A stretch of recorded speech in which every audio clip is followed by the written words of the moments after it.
গত এক বছর ধরে তানজিম হাসান সাকিব ছিলেন বাংলাদেশ দলের বোলিং আক্রমণের অবিচ্ছেদ্য অংশ।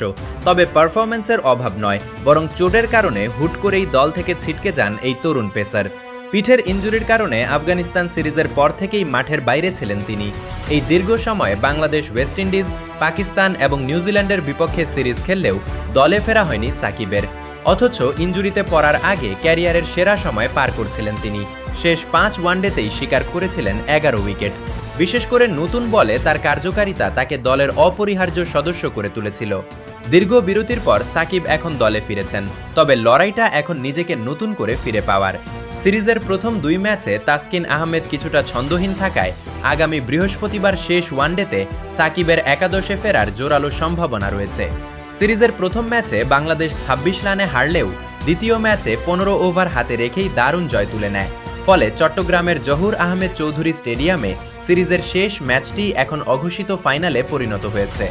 তবে চোট থেকে ফিরেই এমন গুরুত্বপূর্ণ ম্যাচে আগের ছন্দে ফিরতে পারবেন কিনা সেই সংশয় থেকেই যায়। টিম ম্যানেজমেন্ট কি সদ্য চোট ফেরত সাকিবের ওপর ভরসা রাখবে?